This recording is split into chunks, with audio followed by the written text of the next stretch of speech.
And good evening, everybody out there in TV land.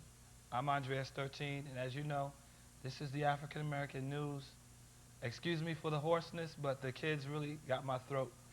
Today we have the Honorable Tom Dinapoli in our studio today. How are you doing, Tom? Andreas, I'm doing very well. Thank you for inviting me back to come to your studio and to be on the show with you. All right. Now I know we spoke about in the past on how we met and how I gave you something that I owed Sabbath, and and then you gave it back to me. and but this is a today I thought that we would really touch on some things that are important to you. Good.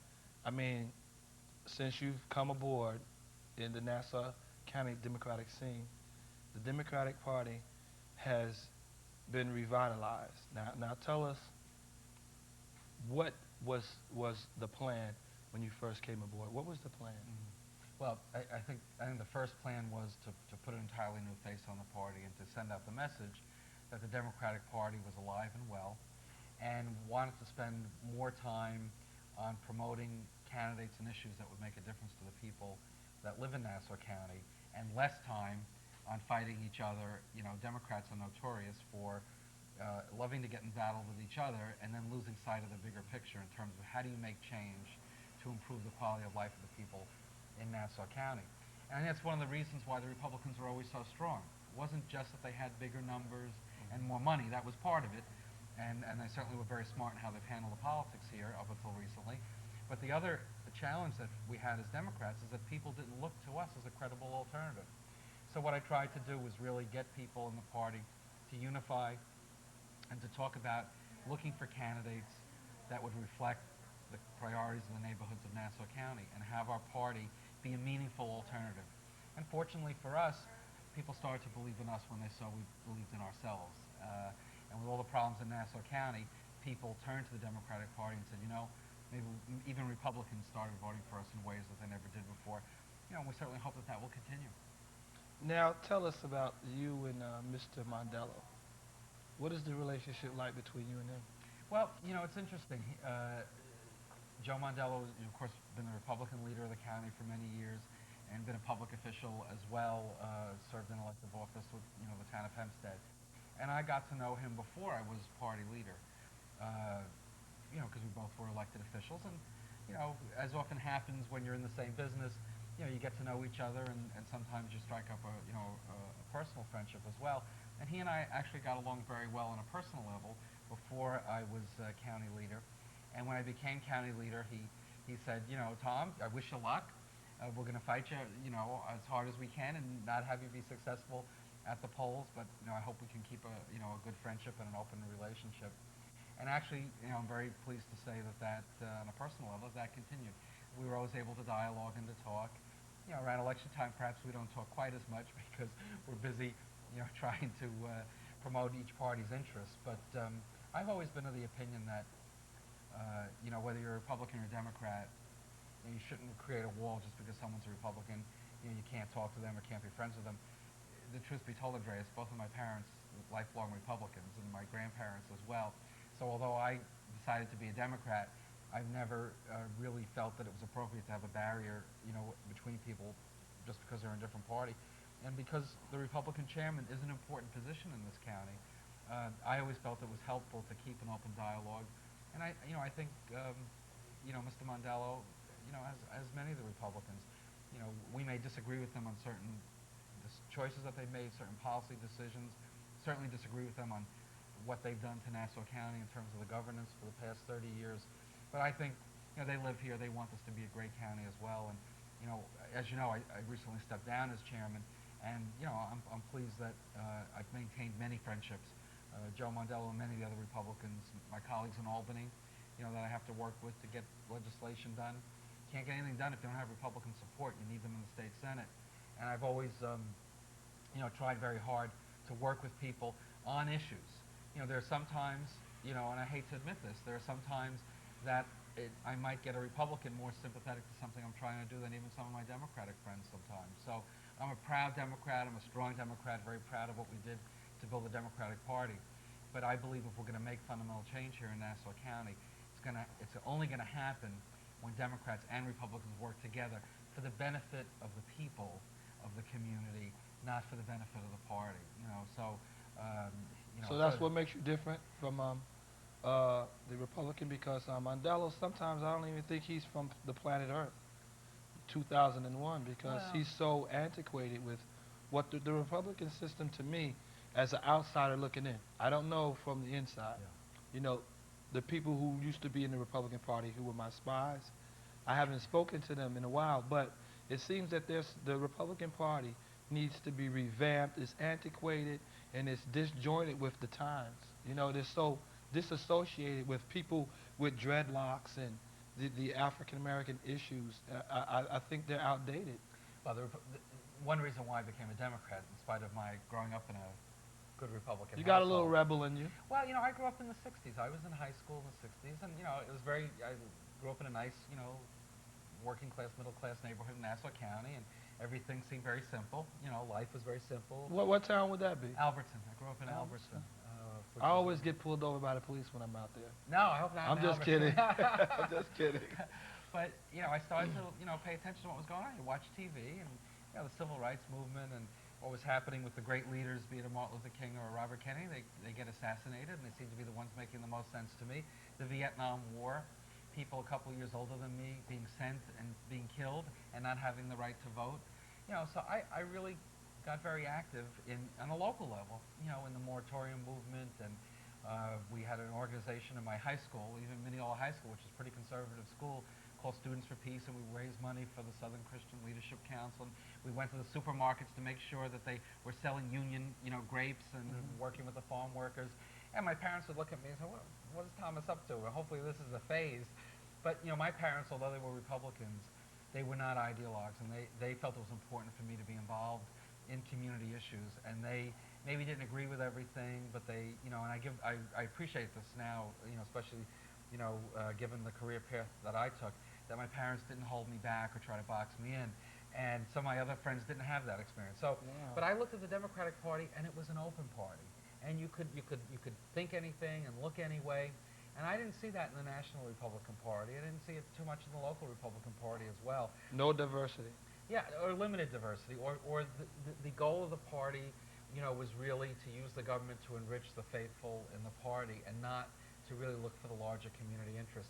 That's an old one-party system. In certain parts of the country, that's how the Democrats are. It's not really, necessarily unique to Republicans in every case. And as I said, I think Joe Mandela, many Republicans, they're good people. I mean that most sincerely. But they're part of a system that doesn't work for us anymore. And that's certainly why we see all the problems in Nassau County. And the Democratic Party, if we try to get in there and be like the Republicans were, then that's no good for the people either. We've got to be a different kind of party. We have to be open. We have to put, a priority on helping communities, on helping people, not just being a patronage mill, for our side. And I think that the county has had so many problems, fiscal and otherwise, that, I'm hoping we can make some big changes, but do it in the right way for people, not just what's right for the political party. Because if we become just like the Republicans, we'll get thrown out, and as we should get thrown out in a couple of years. It shouldn't be that way. Now, everybody knows this is the African American news, and a lot of issues that are of concern to the African American community are not really a concern to the wider community. One thing that you have going for you in Roosevelt is that you stood up against charter schools when the school district was against it. That's a plus. Should you be victorious in the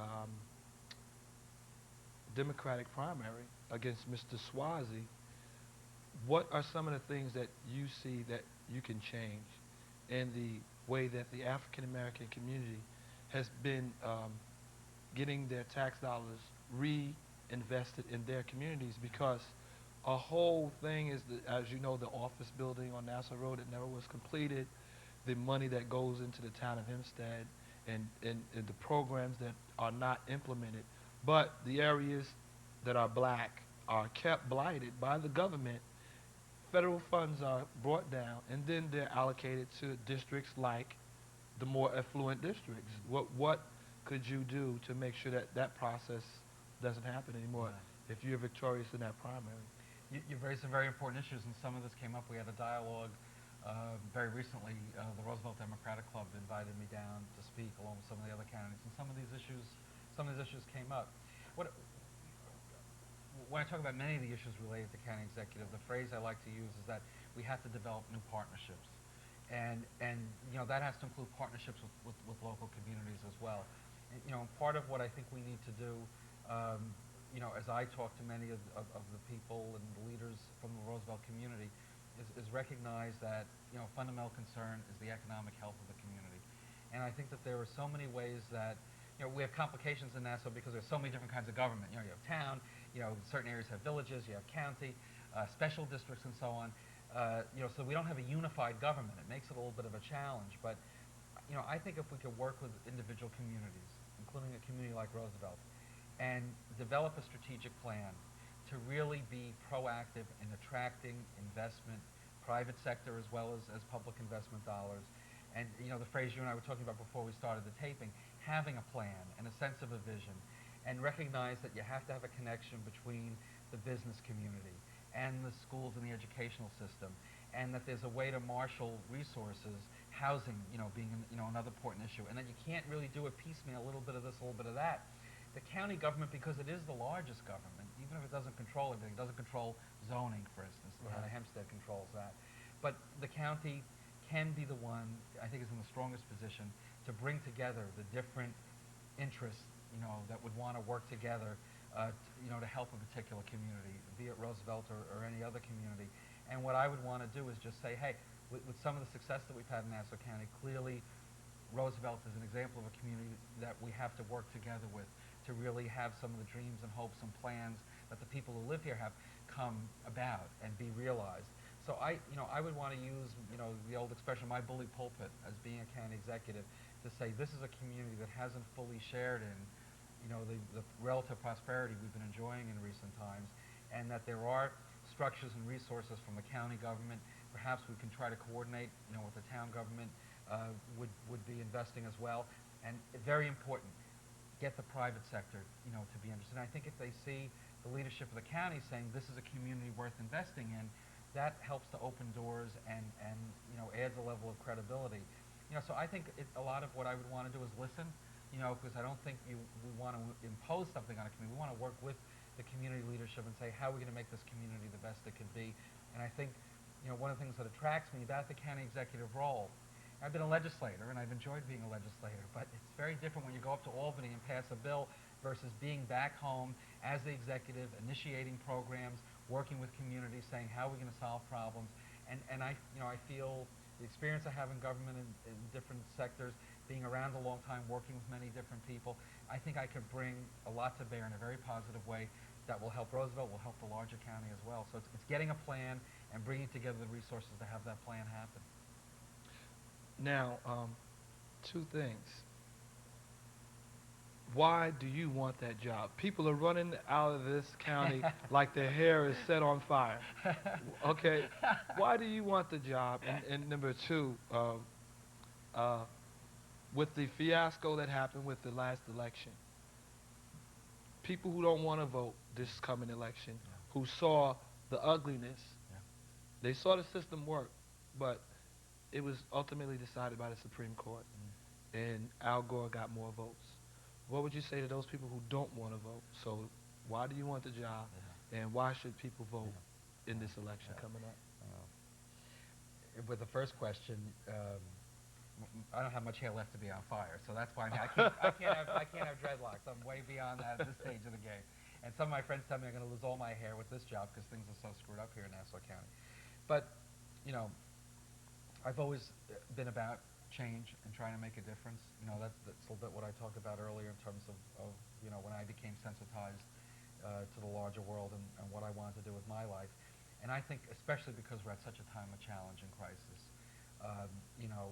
I would not be true to myself if I walked away from this kind of a challenge. After, close to 30 years of being involved in the community, 15 years in the assembly, 10 years I was on a board of education. As you know, I was elected when I was in high school, first 18-year-old elected to office. And being Democratic leader, for the year and a half that I was, which really got me very involved in the larger Nassau County community, I feel I have something to contribute to make a difference. And I'm an optimist in terms of the chance to turn the county around. So I'm up for that challenge. In terms of people who, appropriately are turned off by what they saw last November, the people that manipulated the system down there in Florida and the lawyers that manipulated the system through the courts, they want people to say, we're going to give up. And the way to stop what happened last year from happening again is for more and more people to become registered, for saying we're not going to let elections be taken from us again. Our voice is going to be recorded, our vote is going to be recorded, and thankfully in New York State we still have machines. They're old, but they work better than those other things, the Chads and the Dimple this and all this other stuff in Florida. So turn that anger and that frustration, and I know sometimes it's hard to do, into saying I'm going to vote even with more strength than before. I'm going to get even more people in my family, my community to vote. But especially in a year like this, only local elections are up, county and town office in November. It's very often, and people don't always appreciate it, the local governments have more to do with our daily quality of life in our own community, even than what happens in Washington. So in some ways, these are the most important elections to vote in. And because the voter turnout generally is lower, your vote counts for even more. So I would say, let's do revenge on what happened in Florida. Vote. Well, I can't say early and often. That's not legal. Vote, vote in November of 2001 to send a message that we're not going to be kept down and that our votes are going to be counted. Well, one of the things that I like about what I'm doing is that you get to hear everything. And when I first met you, you came off as a kind of a tough guy because you hung up on me.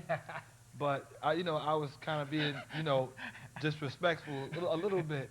But so what would you say to some people? I hear that what I hear is like, oh, you're not tough enough to be county exec. What would you say to those detractors in the Democratic Party as well as the Republican Party who said you're not tough enough or forceful enough? You're too uh, likely to want to negotiate and be kind of like on that level. What would you say to people who say that? I would first say I don't know anybody else that's hung up Andreaus and ended up his friend and got on the show. I mean, come on, nobody else would dare to do that. So that's my first. That's true. First battle strike. And That's the first one. I'm not hung up recommending on it me. to any of the viewers that say, don't do what I did. Don't do what I did. But there are different kinds of toughness.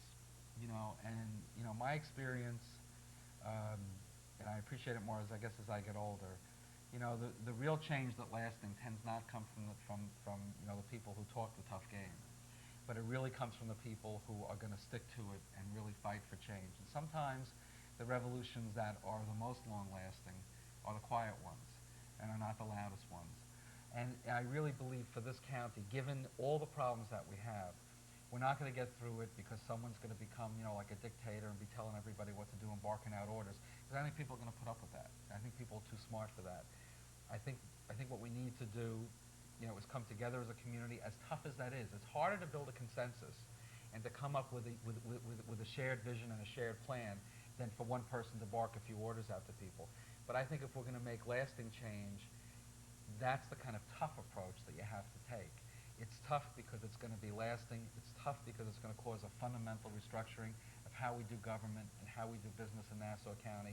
And one thing about me, I may be a little quieter, a little less flashy than some of the other people on the scene, but when I make up my mind to do something, and when I make up my mind, on a position, I don't change. I don't waver. I'm not the loudest person around. I don't choose to be loud. I find sometimes, loud people are just loud, and they're making all that noise to cover. I don't mean any of our viewers. And they're saying nothing. No, I'm agreeing with you. They're saying nothing. They're talking loud, and they ain't saying They're nothing. not saying nothing. It's good theater, but not much else. So I think, I think people who know me well, they know I'm tough when it counts to be tough. But I also believe in being very inclusive, and I think, to be inclusive in a style, you have to be willing to listen. You have to bring people in. You have to say, I don't have all the answers. I want to hear what you have to say. And together, we're going to come up with an idea. And to me, it's harder to do that. I think it's tougher to be a consensus builder. But I think in the long run, that's what people need in Nassau County. I hope that was sufficient for you guys out there. Now, also you have this thing going on like the East Coast, the West Coast rap thing that people said was real or imagined. What about this North Shore, South Shore thing that we hear about, whereas the majority of people who are coming up with the new regime are going to make sure that issues get addressed in the North Shore as opposed to the South Shore. What do you say to those No, people? I've heard some of that, and I recognize that it's a big county, and it's a county of many communities. And North Shore, South Shore, Central Nassau, every community has to be included in terms of geography, and also in terms of, of the diversity of the communities who lives there. One of the things we tried to do with the Democratic Party is work very hard to see that more of our candidates would look like the people, in the community. I'm very proud of the fact that, with a lot of support, certainly from many of your viewers, we were able to elect Al Cooper to the district court in 1999. We held the convention until we were sure that Doc Gooseby was going to be a candidate for town council. There were other candidates that were being talked about. And I said, no, I don't think that's, we're representing the community, the broad community for Hempstead. That ticket doesn't look to me like Hempstead, Hempstead Town. And we're very proud that Doc became a candidate and that she was elected. We were sure in the year 2000 that, it wasn't just in 1999, that we ran someone as qualified and outstanding as Valerie Ballard, who took a real chance to leave her job with the district attorney's office to be a candidate on the Democratic line, and we supported her.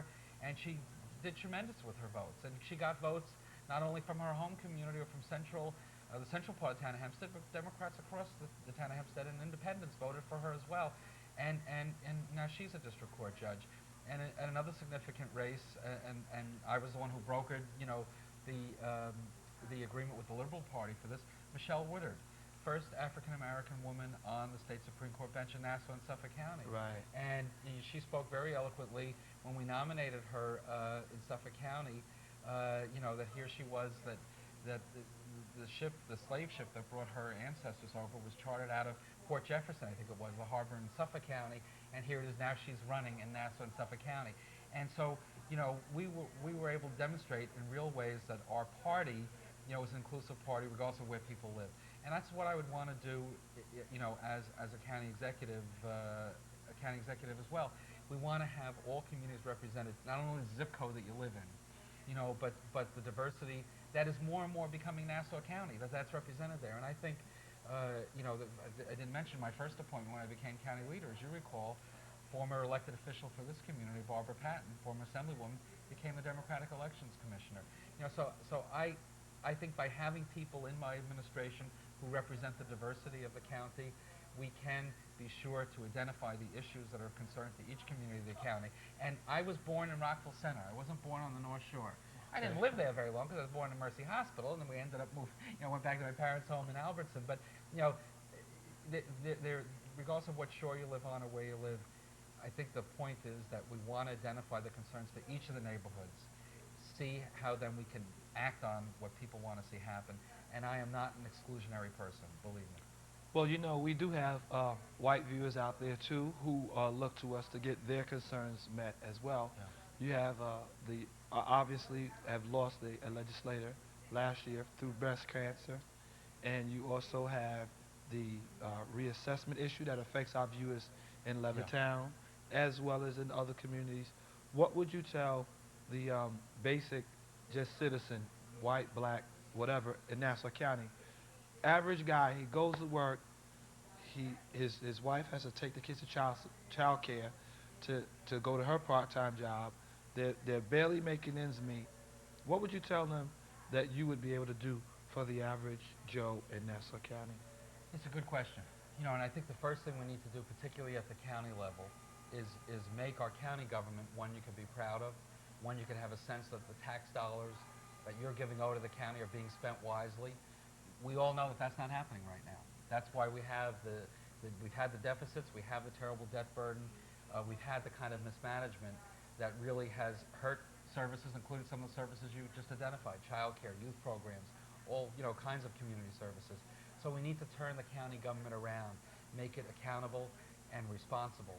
And that's the first thing I think we need to do, is focus on the management and the financing. I've already tried to help in that regard. When the county was out of control, I was the one that put in the legislation that first called for an oversight board. We fortunately were able to get the governor and our friends on the Republican side to finally go along with us. in the year 2000. So we have this NIFA, Nassau Interim Finance Authority. We were able to fight very hard for $100 million in aid for the county to help us balance our situation here so it only wouldn't go on the backs of the taxpayers. So I think it's very important for people to have confidence again, believe they have a county executive who's credible and is looking out for the finances and the management of the county in a way that people know their tax dollars are being spent wisely. And that they also know there's a priority being put when we're making decisions about, we're going to have tough decisions, including, having to cut back in certain areas because the deficit problem is not going to go away, contrary to what the county executive said the other day when we ended up with a short-term surplus. But that the kind of decisions I'm going to make, the first programs I'm not going to cut are going to be the cuts to the contract agencies, to the youth programs and the drug and alcohol programs that this administration They're put a as their small part of priority. the budget. They're Small a part, very small very part. small part, and that was the first place they went. Or the cutbacks in the transportation, the bus system, the Long Island bus that many families depend on to get around the county. Very important for working people. And the reason we were able to save that funding, I think you know this, is that I worked with Dean Skelos in the state senate. We came up with the money to restore from the state level the subsidy that they were cutting in Nassau County. So I think I've shown that my sense of priority, is on those kind of very basic needs that government has to fulfill that very much impact on the working people of this county. I grew up in a working family. My father worked for many years for the New York Telephone Company. I remember the days he was a foreman in later years, but for many years he was a union worker. I remember the days when the CWA was on strike, for more decent wages, and what it was like for our family when we had to, be very careful about the money being spent, and the meals look very different when your father's on strike and when your father's working. So I have a strong sense of those values that I think really typify the backbone of the working middle class families, white and black, and all other backgrounds as well in our county. And that's really how I was raised. That's how I grew up. And that's what I'll bring to this office, that kind of sensitivity. And it gets back to what I said before. I also want to do a little bit of listening.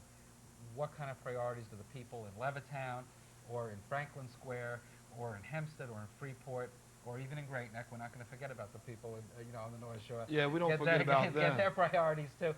And how are we going to, as a community together, we all live in Nassau County. We all know Nassau has big problems. How are we together going to solve this and do it in a way that benefits everyone? And I think we can do that. I'm an optimist about that. We're going to come up with a good plan that I'm going to come back when I'm county executive and talk to you about and promote, and a plan that's going to be good for everybody. Because if we don't solve this problem together, it's going to pit community against community, interest against interest, and we're all going to lose. And that's too much of what's been happening now. And he said it more eloquently than anybody could say. If we don't work things out in the county, we're all going to lose. My guest today, the Honorable Tom Dinapoli. I'm Andreaus 13. It's the African American News. And remember, if you're not watching the African American News, your television isn't on, and you can either be part of the solution or part of the problem. Peace.